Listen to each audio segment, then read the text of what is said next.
Chapter 21 Simple Present Tense. Simple present tense অর্থাৎ tense সম্বন্ধে আমাদের কনসেপ্ট রাখতে গেলে প্রথমত আমাদের জানতে হবে যে টেন্সকে তিন ভাগে ভাগ করা হয়। টেন্স হচ্ছে বাংলাতে যেটা বলা হয় টেন্স তিন ভাগে ভাগ করা হয়। Present tense, present, past and future.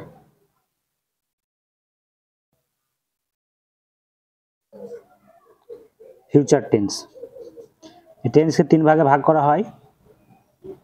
প্রত্যেকটা টেন্সের আবার চারটে করে ভাগ রয়েছে। সেটা হচ্ছে প্রেজেন্ট টেন্সকে, এই প্রেজেন্ট টেন্সে যে রয়েছে এই প্রেজেন্ট টেন্সের চারটে ভাগ হবে, পাস্ট টেন্সের চারটে ভাগ হবে, ফিউচার টেন্সের চারটে ভাগ হবে। সেই ভাগগুলো কি একবার একটা নাম বলে দিলে বাকিগুলো হয়ে যায়। First of all present present indefinite or simple present tense, present continuous, present perfect, present perfect continuous. সেমভাবেই এই চারটে নামই আবার পাস্টের সঙ্গে যুক্ত হবে। First of all simple past or past indefinite, past continuous, past perfect and past perfect continuous। সেমভাবেই simple future or future indefinite, future continuous, future perfect continuous।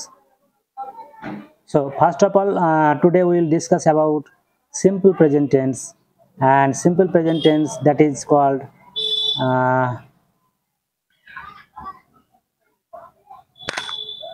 simple present tense that is called present indefinite। So we have some example here in the subject I reads books, আমি বই পড়ি। they eats their food together, তারা তাদের ভাত খাবার খায় একসাথে। she sleeps at night, সে রাত্রিতে ঘুমায়। তাহলে এই যে বাক্যগুলো দেওয়া আছে এখানে হাইলাইটেড যে ওয়ার্ডসগুলো রয়েছে রিড, তারপরে ইট, স্লিপস, এগুলো হচ্ছে কি অ্যাকশন বোঝাচ্ছে। কোথাকার অ্যাকশন না, যে অ্যাকশনগুলো বর্তমানে ঘটছে। The action shows us the action is happen in present, অর্থাৎ প্রেজেন্টে যেসব ঘটনাগুলো ঘটছে সেটাই কিন্তু এখানে দেখানো হয়েছে তিনটা বাক্যের মাধ্যমে। আর তিনটা বাক্যের যে ভার্বগুলো রয়েছে read, it and sleep. So any action that is taking place in the moment is in the present tense, অর্থাৎ যে কোনো অ্যাকশন যেটা প্রেজেন্ট টেন্সে প্রেজেন্টে ঘটছে সেটাকেই আমরা প্রেজেন্ট টেন্স বলবো। আচ্ছা, এখানে আরো কিছু উদাহরণ দেওয়া আছে। এখানে ইয়েস অ্যান্ড ইএস সম্বন্ধে একটু কনসেপ্ট আমাদের ক্লিয়ার করতে হবে। ইয়েস আছে আর এখানে ইএস আছে, তাহলে কি হবে না, subject if the subject third person singular number, then we should add yes or yes. Third person singular, that means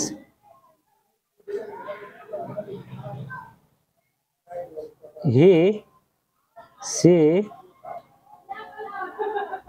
it। third person singular number এর সঙ্গে সঙ্গে ওয়াল names,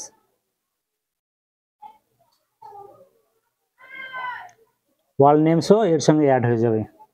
third person singular number, অর্থাৎ third person singular number হলে পরেই তার সঙ্গে আমাদের yes অথবা ইএস লাগাতে হয়। আচ্ছা, এখানে ইয়েস তখনই লাগাবো যখন দেখবো যে সাবজেক্ট থার্ড পার্সন আছে।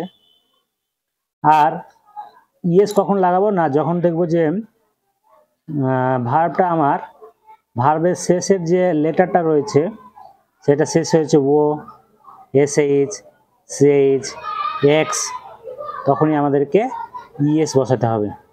সো এখানে আমরা দেখে নিই, সামির রানস ফার্স্ট। সামির হচ্ছে third person singular number, runs first.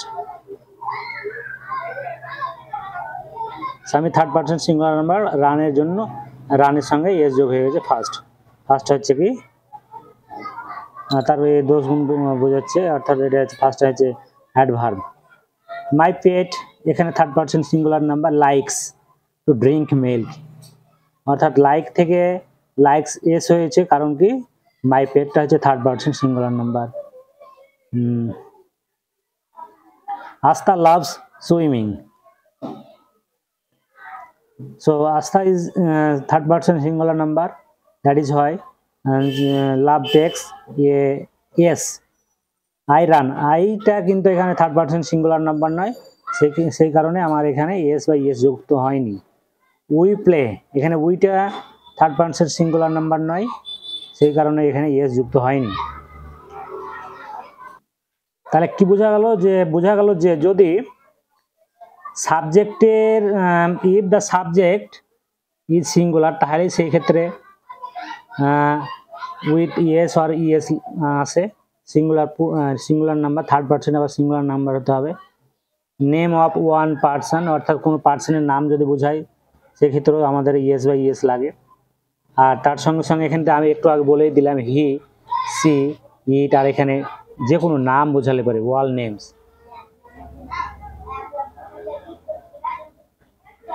All names হলে পারে, সেই জায়গাটাতে আমাদেরকে ইএস লাগাতে হবে। আর কখনো ইএস বসবে না উইদাউট ইএস আর ES. If subject is plural, অর্থাৎ সাবজেক্ট যদি প্লুরাল হয় তাহলে সেক্ষেত্রে আমাদেরকে ইএস লাগানো চলবে না। দ্বিতীয়ত হচ্ছে name of more than one person, অর্থাৎ একের অধিক যদি কোনো পার্সনের নাম চলে আসে তাহলে সেক্ষেত্রেও আমাদের ইএস বা ইএস হবে না। আর তার সঙ্গে সঙ্গে দে, আই, উই, ইউ এর সঙ্গে এগুলো যদি সাবজেক্ট হিসাবে এসে থাকে তাহলে কখনোই ইয়েস নট, ইয়েস আসবে না, ইয়েস বা ইয়েস কিছুটাই আসবে না। তো এটা হচ্ছে প্রেজেন্ট সিম্পল প্রেজেন্ট টেন্সের একবারে সুন্দর এক্সাম্পল আর নিয়মগুলো ডিসকাস করা হচ্ছে। এখানে কিছু আরও এক্সাম্পল দিয়ে দিয়েছে। এক্সাম্পল হিসাবে দেখা যায় সিটা হচ্ছে থার্ড পার্সন সিঙ্গুলার নাম্বার, ভার্বের সঙ্গে এস চলে এসছে। দ্য বাসও থার্ড পার্সন সিঙ্গুলার নাম্বার, ভার্বের সঙ্গে ইয়েস চলে এসছে। হিটা third person singular number, es চলে এসছে। শ্রেয়াটাও third person singular number, es চলে এসছে।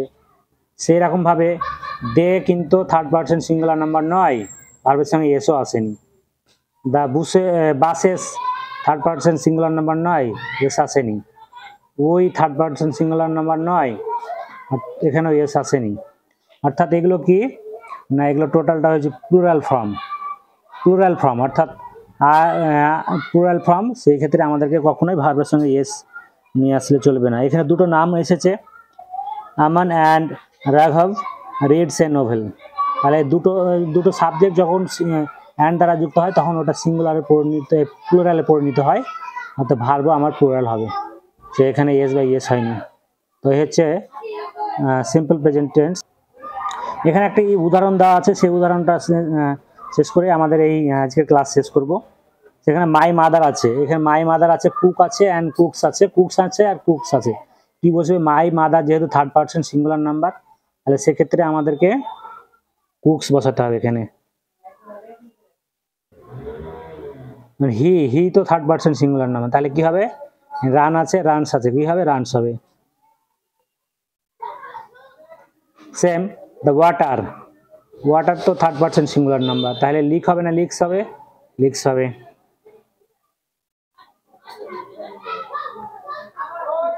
রিনা অ্যান্ড সিনা, এখানে দুটো সিঙ্গুলার নাম্বার অ্যান্ড দ্বারা যুক্ত হয়েছে, এটা প্লুরালে পরিণত হয়েছে, তাহলে হবে ডু হবে না ডাজ হবে, তাহলে নিশ্চয়ই এখানে ডু হবে। আই থিঙ্ক বোঝা যাচ্ছে। এখানে হচ্ছে উইটা থার্ড পার্সন সিঙ্গুলার নাম্বার নয়, অর্থাৎ উইটা হচ্ছে কি প্লুরাল নাম্বার, সেক্ষেত্রে লাইকস হবে না লাইক হবে, নিশ্চয়ই লাইক হবে। সো এই তো আমাদের আজকে এই সিম্পল প্রেজেন্ট টেন্স সম্বন্ধে আলোচনা হলো। পরবর্তীতে নেক্সট আর একটা ভিডিও নিয়ে দেখা হবে। ততক্ষণ পর্যন্ত টাটা।